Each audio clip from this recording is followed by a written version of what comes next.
تسبق خطوة الأزمان. 10ویں صدی عیسوی کے بعد سے وہ نفرت کا دھارا صلیبی جنگوں کی شکل میں عالم اسلام پر ٹوٹ پڑا، اور اس کے بعد حال ہی میں جو فتح انہوں نے حاصل کی، نوٹ کر لیجئے کہ جہاں تک پروٹیسٹنٹ مذہب کا تعلق ہے وہ تو پہلے سے ان کی جیب میں تھا. یہ ویسٹ کا لفظ آپ نے پڑھا ہوگا اور اخبارات میں آتا رہا. خلیج کی جنگ کے دوران ویسٹ ایک تو کہتے ہیں یہ بھیڑ جو کاٹ جاتی ہے منہ سوج جاتا ہے، ایک یہ ویسٹ مخفف ہے. وائٹ اینگلو سیکسن پروٹیسٹنٹس، سب سے پہلے یہود نے انہیں شکار کیا، اپنا اعلی کار بنایا. یہی وجہ ہے آپ کو معلوم ہے 1917 میں انگریزوں کے ذریعے سے انہیں یہ اجازت ملی کہ فلسطین میں زمینیں بھی خرید سکتے ہیں، جائیدادیں بھی خرید سکتے ہیں. بالفور ڈیکلریشن، انگلستان کا وزیر خارجہ تھا جس نے کہ یہ اجازت دلوائی ہے. ورنہ یہ کہ خلافت عثمانیہ جب تک قائم رہی ہے، خلیفہ عثمانی ترک خلیفہ نے اجازت نہیں دی. اس لیے کہ حضرت عمر رضی اللہ تعالیٰ عنہ نے، یہ بھی اب تاریخ کی ایک حقیقت بیان کر رہا ہوں جو شاید بہت سے حضرات کے علم میں نہ ہو، کہ جب یروشلم کے عیسائیوں نے سرنڈر کیا ہے یروشلم، حضرت عمر آئے ہیں، تشریف لائے ہیں مدینہ منورہ سے چارج لینے کے لیے. اس وقت جو ٹریٹی لکھی گئی ہے، جو معاہدہ ہوا ہے، اس میں وہاں کے یہودیوں، یہاں کے عیسائیوں نے طے کرایا تھا کہ یہاں آپ یہودیوں کو آباد ہونے کی اجازت نہیں دیں گے. یہودی آ سکتا ہے، زیارت کر سکتا ہے، اپنے مقامات مقدسہ کو آ کر دیکھ سکتا ہے، یہاں آباد نہیں ہو سکتا. اور یہ کون شرط رکھ رہا ہے؟ عیسائی. اس وقت تک عیسائیوں کی دشمنی یہودیوں کے ساتھ اس درجے میں تھی. اور یہی حضرت عمر رضی اللہ تعالیٰ عنہ کی وہ شرط تھی کہ سلاطین عثمانیہ، خلفاء عثمانیہ نے بھی، حالانکہ یہودیوں نے بڑی سے بڑی رشوت دینے کی کوشش کی ہے، سلطان عبدالحمید خان کو یوں سمجھیے کہ سیم و زر سے خریدنے کی کوشش کی ہے، لیکن اس کے باوجود ان کا کہ جو فیصلہ حضرت عمر کر گئے تھے، جو کمٹمنٹ رضی اللہ تعالی عنہ ان کی ہے، میں اس سے سر منہ انحراف نہیں کر سکتا. اصل میں اسی کی تو صدا ہے جو فری میسنری کے ذریعے سے خلافت کا خاتمہ کرایا گیا، کہ یہی سب سے بڑی رکاوٹ ہے. اگر خلافت ختم نہ ہوتی اور اگر کہیں جہاد کا اعلان خلیفہ عثمانی کی طرف سے ہو گیا ہوتا تو یہ کہی تھی بات. جب حضرت شیخ الہند رحمۃ اللہ علیہ جب یہ اسیری میں تھے مالٹا میں، تو وہاں کا انگریز کمانڈنٹ، اس نے چونکہ وہ کچھ مرید ہو گیا تھا یا کم سے کم عقیدت مند ہو گیا تھا، ایک روز حضرت شیخ الہند نے ان سے سوال کیا اس شخص سے کہ آپ لوگ ہماری خلافت کے پیچھے کیوں پڑے ہوئے؟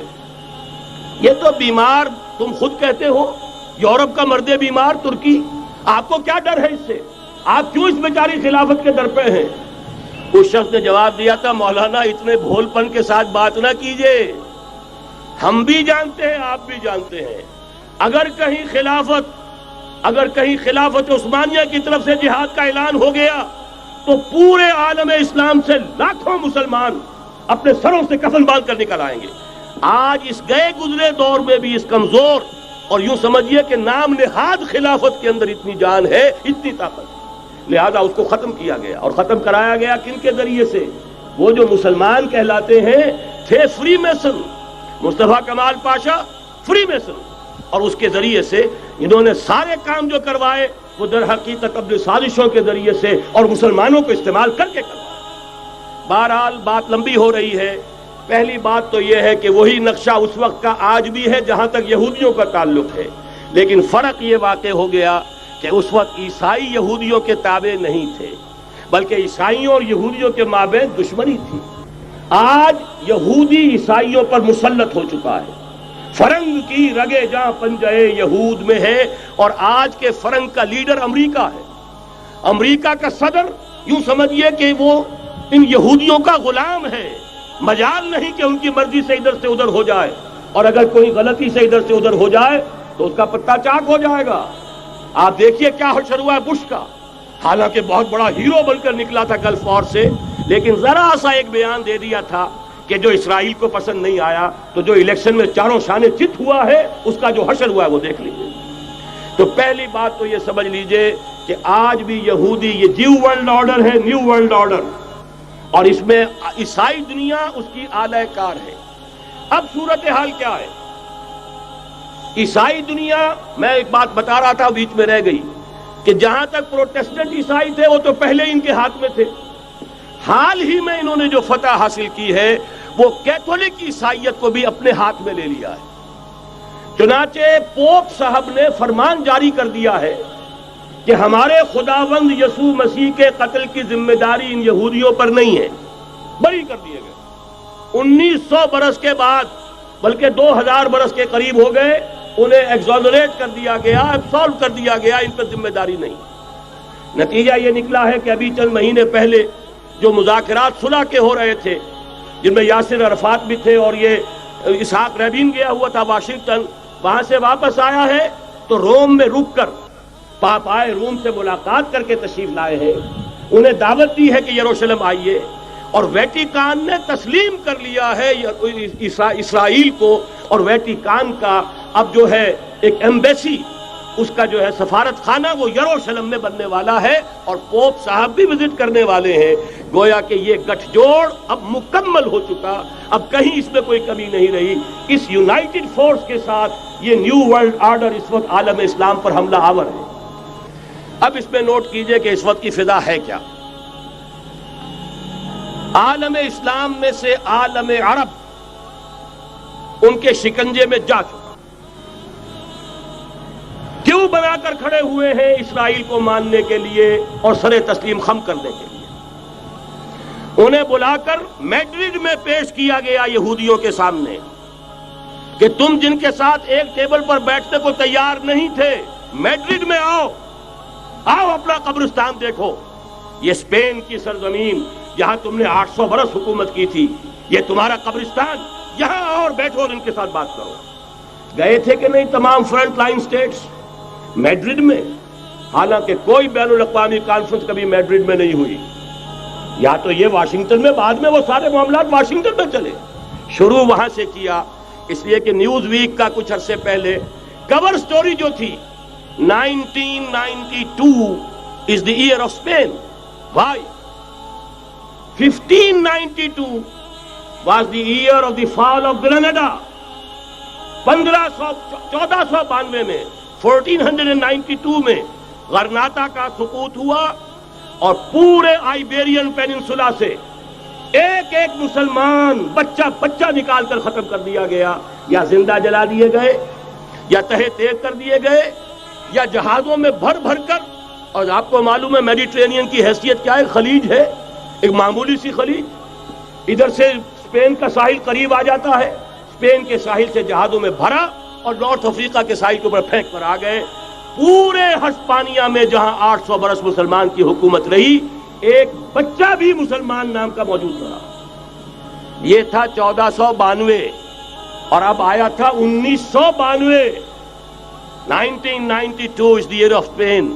اسی لیے ورلڈ اولمپکس رکھے گئے، وہاں دلہن کی طرح سجایا گیا ہسپانیہ کو، اور بلایا گیا، طلب کیا گیا، سمن کیا گیا تمام دول عرب کو، آؤ یہاں بیٹھو، اور یہاں بیٹھ کر اپنے ان یہودی دشمنوں کے ساتھ مصالحت کی بات شروع کرو۔ بہرحال نوٹ کر لیجئے، عالم عرب جا چکا۔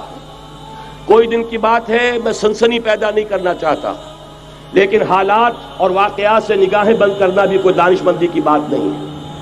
یہ ایودھیا کی مسجد شہید کی گئی، ابھی یہ ایک بہت بڑا مزار جو ہے شہید کیا گیا، اور اس کے ساتھ کئی مسجدیں شہید کی گئی۔ یہ سب کیا ہے؟ یہ مسلمانوں کی نفس دیکھی جا رہی ہے کہ کوئی غیرت اور حمیت نام کی کوئی شے باقی ہے؟ جیسے علامہ اقبال نے وہ نظم لکھی تھی، عبدالقادر روہیلا بڑا ظالم جفاجو کینہ پرور تھا، لیکن یہ کہ اس نے جو ایک ٹیسٹ لیا تھا کہ وہ جو عورتیں ہیں تیموری خاندان کی، ان میں کوئی رمق رہ گئی ہے؟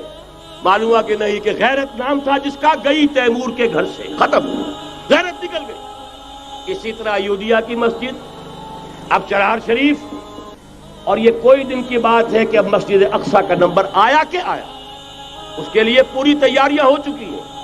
یروشلم کا مشرقی حصہ خالی کرایا جا چکا ہے، اس کے اندر اب پورا تسلط یہودی کر رہے ہیں، یہاں تک کہ اب کے یاسر عرفات صاحب نے بھی کچھ نہ کچھ جو ہے احتجاج کی بات کی ہے، حالانکہ اب تک ہر بات مان کر منقار زیرے پر تھا، لیکن یہ کہ ایک وقت آتا ہے آخر کار اسے بھی کچھ بولنا پڑ گیا ہے۔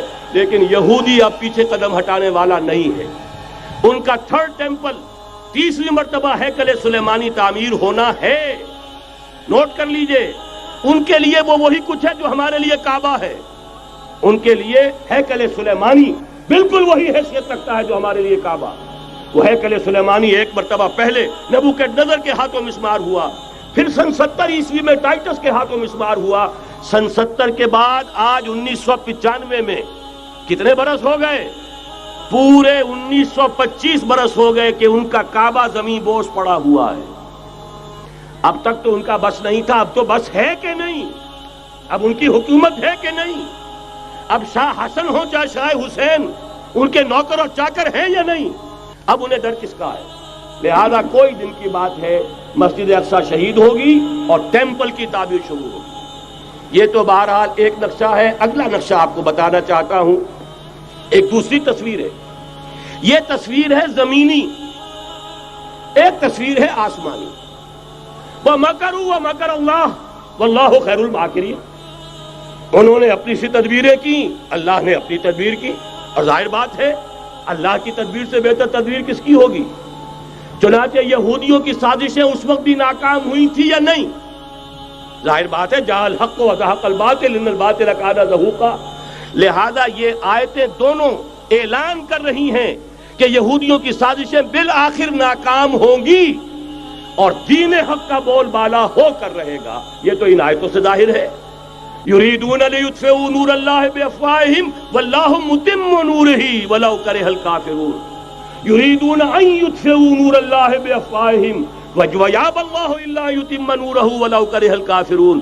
هو الذی ارسل رسولہ بالہدى ودین الحق لیظہرہ علی الدین کلہ ولو کرہ المشرکون.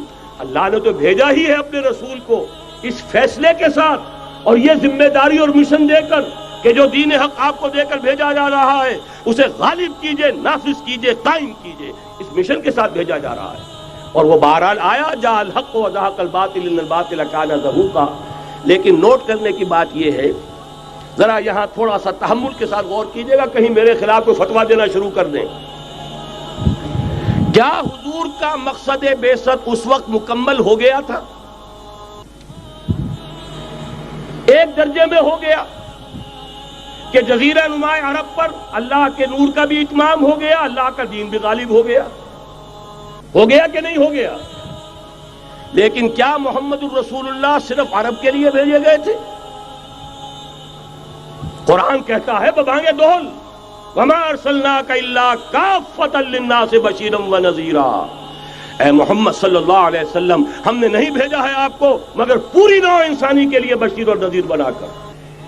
تو جان لیجئے کہ یہ مقصد بعثت محمدی صلی اللہ علیہ وسلم بتمام و کمال اس وقت پورا ہوگا جب کل عالم انسانیت پر، کل روئے ارضی پر اللہ کا دین اسی طرح غالب ہو جائے گا جس طرح کہ محمد رسول اللہ والذین معہ صلی اللہ علیہ وسلم ورضی اللہ تعالی عنہم اجمعین، ان کے ہاتھوں سے، ان کے ایثار سے، ان کی قربانیوں سے، جن کا نقشہ آپ کے سامنے مولانا کھینچ چکے ہیں، ان کے اثار، ان کی قربانیاں، ان کی محنت، ان کی جفا کشی، ان کی سرفروشی، ان کے جان تن من دھن لگا دینے کے نتیجے میں جیسے اس وقت غالب ہوا تھا کل روئے ارضی پر غالب ہوگا، تب کہیں جا کر مقصد بعثت محمدی مکمل ہوگا.